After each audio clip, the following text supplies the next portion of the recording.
बनव मक्याचं कटलेट बनवते. हे मक्याचे दाणे मी ना हे उकडून घेतले, त्याच्यात मीठ घातलं आणि हे 1 वाटी पोहे, मिरची, लसूण, आलं. आता मिक्सरच्या भांड्यामध्ये पोहे मी बारीक करून घेते, पीठ करून घेते त्याचं. आणि हे 2 बटाटे उकडून घेतलेले.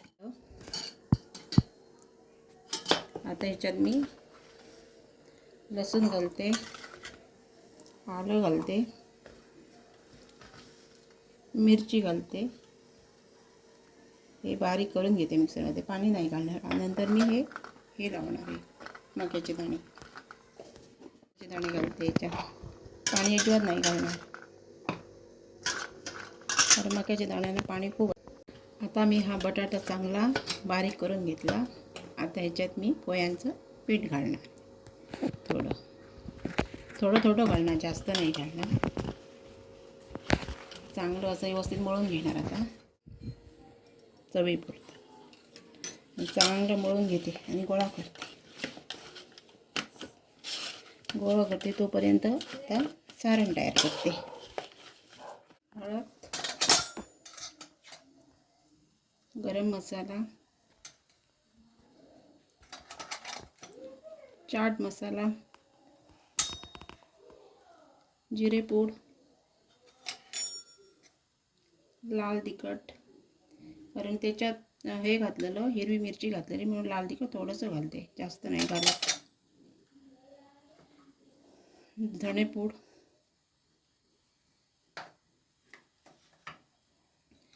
आणि हे मक्याचे दाणे घालते. थोडे वाटून घेतलेले, थोडे वाटले नव्हते. आणि ही भरपूरशी कोथिंबीर घालते.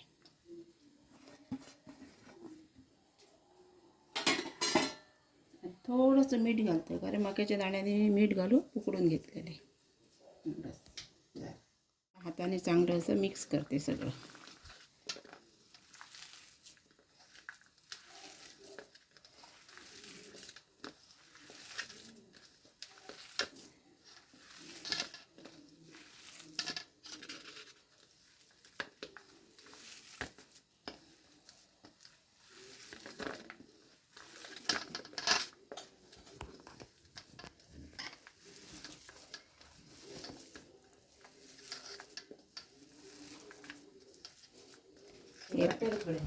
सारण तयार.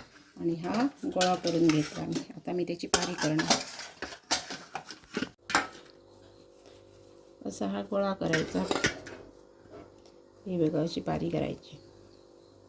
जरा मोठाच घ्यायचा गोळा, लहान घेऊ नको. आणि गोल करायचा असा.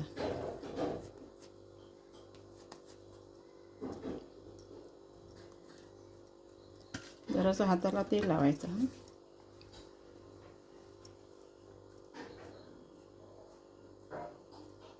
खाली असं जाड ठेवायचं, एकदम पातळ नाही करायचं खाली. आणि मोदकांची कशी आपण पारी करतो तशी करायची पारी.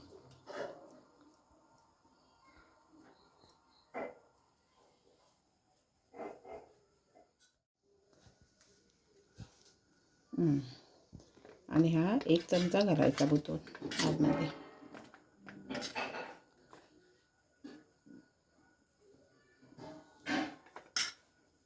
आणि असं ना हे करायचं, असं दाबायचं.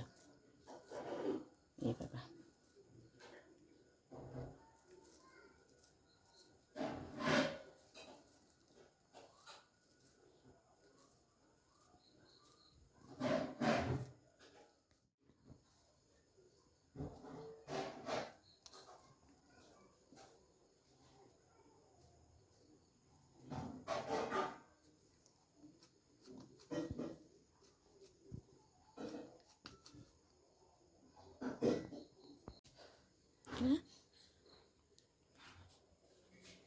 आता ही झाली एक करून.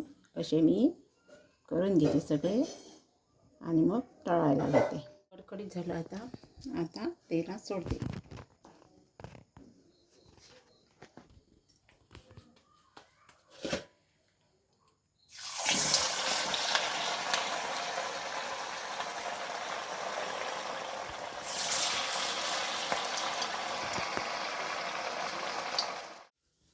हे मक्याचं पीठ हा,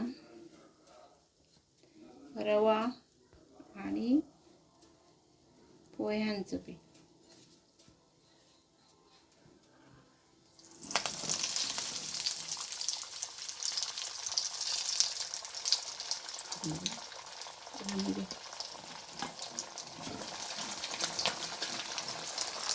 फुले बघा, आता कापून दाखवते कट करून.